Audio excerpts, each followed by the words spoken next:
और आगे बढ़ते हैं। ईरान इजराइल जंग को लेकर भारतीय विदेश मंत्रालय का बयान सामने आया है। पश्चिम एशिया में हिंसा चिंताजनक है, ये कहा गया है एमईए की तरफ से।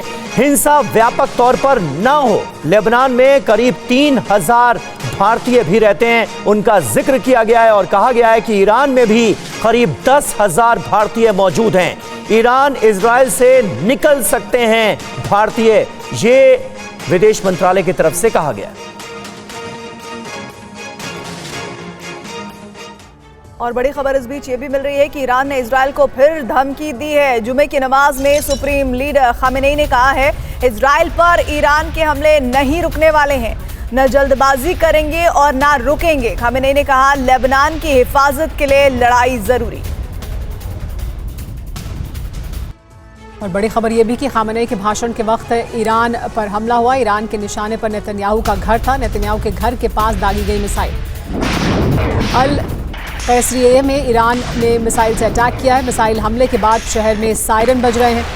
ईरान के निशाने पर नेतन्याहू का घर था। खामेनेई के भाषण के बाद ये हमला किया गया ईरान द्वारा। नेतन्याहू के घर के पास दागी गई मिसाइल। जो इलाका चुना गया इस हमले के लिए वो अल कैसरिये है, जहां ईरान ने मिसाइल अटैक किया है।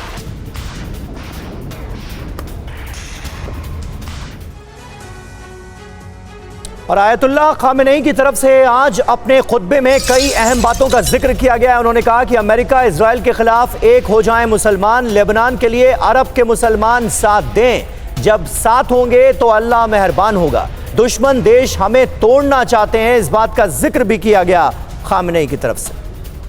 इस वक्त बड़ी खबर आ रही है कि हिजबुल्लाह के पूर्व चीफ हसन नसरल्लाह को दफनाया गया। गुप्त जगह पर नसरल्लाह को दफनाया गया है। मौत के हफ्ते भर बाद उन्हें दफनाया गया।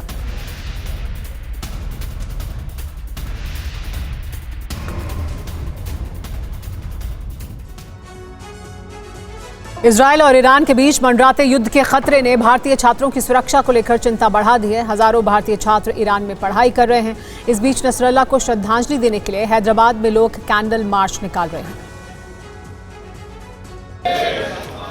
हिजबुल्लाह चीफ हसन नसरल्लाह के मारे जाने से हैदराबाद में मातम पसरा है। नसरल्लाह को श्रद्धांजलि देने के लिए लगातार लोग कैंडल मार्च निकाल रहे हैं। लोग नसरल्लाह की याद में नारे लगा रहे हैं और इजराइल को कोस रहे हैं। इस बीच इजराइल पर ईरान के हमले के बाद युद्ध का खतरा बढ़ गया है। ये खतरा ईरान के लोगों पर तो है ही, वहाँ रह रहे हजारों भारतीयों के लिए भी है। विदेश मंत्रालय के मुताबिक ईरान में इस वक्त 10,320 लोग रह रहे हैं। पिछले साल विदेश मंत्रालय ने राज्यसभा में बताया था कि 2023 में ईरान में 1700 के करीब छात्र पढ़ाई कर रहे हैं। 2022 में इन छात्रों की संख्या 2050 है। इनमें से ज्यादातर छात्र तेहरान में पढ़ाई कर रहे हैं।